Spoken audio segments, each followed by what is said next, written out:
आज 4 मई है और जब दुनिया बिलों, फेक न्यूज़ और 3 बजे रात को तुम्हें प्रोटीन पाउडर बेचने वाली एआई में डूबी हुई है, तो एक आकाशगंगा बहुत, बहुत दूर से आज भी पेट्रोल की कीमत से ज्यादा जोर से चिल्ला रही है। Star Wars. अब ईमानदारी से जवाब दो, एक फ्रेंचाइज जो 1977 में शुरू हुई, वो अब भी टिकटॉक के एल्गोरिदम को कैसे कंट्रोल कर रही है? स्नोक के ऊपर ज्यादा थ्योरीज क्यों हैं बजाय जीवन की उत्पत्ति के? और सबसे जरूरी, हम अब भी इस स्पेस ड्रामा में क्यों फंसे हुए हैं जिसमें हर किरदार को पापा से कोई ना कोई शिकायत है? शायद क्योंकि स्टार वॉर्स मानव इतिहास की सबसे महंगी ग्रुप थेरेपी है। जॉर्ज लुकास, वो अजीब सा दाढ़ी वाला अंकल जो ऐसा लगता था जैसे वो स्टोरी बोर्ड पर सो गया हो, उसने स्टार वॉर्स को एक पॉलिटिकल बस अब बहुत हुआ के रूप में बनाया था। वियतनाम युद्ध, तानाशाही, समुराय और खिलौने। स्टार वॉर्स शुरू में तो रंग बिरंगे प्लास्टिक में लिपटी हुई एक सोशल क्रिटिक थी, लेकिन फिर ये फट गई और अब ये पॉप कल्चर की धर्म जैसी चीज बन गई है। सच में स्कॉटलैंड में रजिस्टर्ड जेडी की संख्या वहां के प्रोटेस्टेंट पादरियों से ज्यादा है। स्टार वॉर्स की एक बाइबल है। हाँ, उसमें वाक्य भी हैं और कुछ लोग इसे नीट एग्जाम से ज्यादा गंभीरता से लेते हैं, लेकिन ये सस्ती नॉस्टैल्जिया नहीं है, ये जिंदा संस्कृति है, बढ़ती हुई। और हाँ, मर्चेंडाइजिंग तो है ही।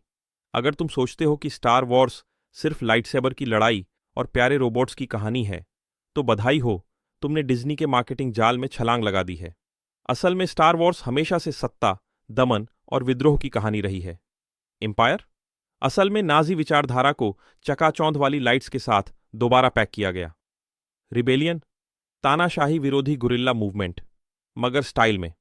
पैल्पेटीन एक नेता जो लोकतांत्रिक तरीके से सत्ता में आया फिर डिक्टेटर बन गया। कहीं देखा है ऐसा? स्टार वॉर्स चेतावनी थी, लोगों ने उसे कॉमिक कॉन का परेड समझ लिया। हर ट्रिलॉजी अपने समय के ट्रॉमा से बनी थी। 70 के दशक, सरकार पर अविश्वास, ल्यूक स्काईवॉकर एक हिप्पी हीरो जैसा। 2000 के दशक, आतंक के खिलाफ युद्ध, राजनीतिक डर, एम्पायर का उदय। 20वीं सदी के तीसरे दशक, सामूहिक ट्रॉमा, स्थायी चिंता और अपना मतलब ढूंढते स्पिन ऑफ्स, बिल्कुल हमारी तरह। एंडोर में कोई जेडी नहीं है, कोई लाइट सेबर नहीं है, और फिर भी वो नई फिल्मों से ज्यादा स्टार वॉर्स लगता है, क्योंकि वो कड़वी सच्चाई दिखाता है। क्रांति लाइट सेबर से नहीं होती, डर, बलिदान और सस्ते वीएफएक्स बजट से होती है।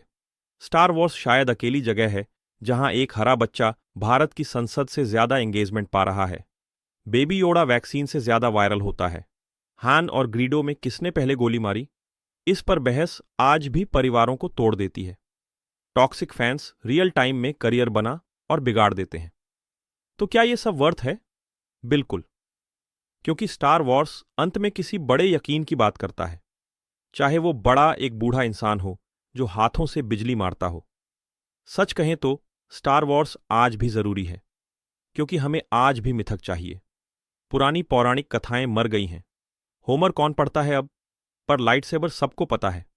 ओबीवान अब आधुनिक सुकरात है, ल्यूक नया प्रोमीथियस है, और डार्थ वेडर वो बाप जो हम नहीं बनना चाहते। और द फोर्स वो आधुनिक आध्यात्म है, बस साइंस फिक्शन वाली ड्रेस पहनकर। स्टार वॉर्स हमारी कोशिश है दुनिया के पागलपन को समझने की, थोड़े अच्छे कॉस्ट्यूम और जॉन विलियम्स की धुन के साथ। तो हाँ, स्टार वॉर्स अब भी मायने रखता है, क्योंकि जब दुनिया लाइव कोलैप्स कर रही हो तो हमें कहानियां चाहिए जो याद दिलाएं। एक मामूली सा किसान लड़का भी आकाशगंगा को बचा सकता है। और अगर अब भी लगता है कि स्टार वॉर्स सिर्फ गीकों के लिए है, नासा ने अपने रोबोट्स को स्टार वॉर्स के नाम दिए हैं। दार्शनिक जेडी एथिक्स पर गंभीर किताबें लिखते हैं। और आज 4 मई को पूरी दुनिया एक ऐसा आइडिया सेलिब्रेट करती है जिसे एक आत्म संकट में फंसे गीक ने गढ़ा था। तो बताओ, तुम कौन बनना चाहोगे? जेडी, सिथ, या बस नाबू में एक स्थायी सरकारी नौकरी वाला बंदा जिसमें लंच वाउचर भी मिलता हो? और वीडियो को लाइक कर दो इससे पहले कि एल्गोरिदम डार्क साइड में चला जाए। फोर्स तुम्हारे साथ हो, या कम से कम वाईफाई ठीक से चले। फोर्स से ज्यादा अनंत चीज, कमेंट सेक्शन की लड़ाई।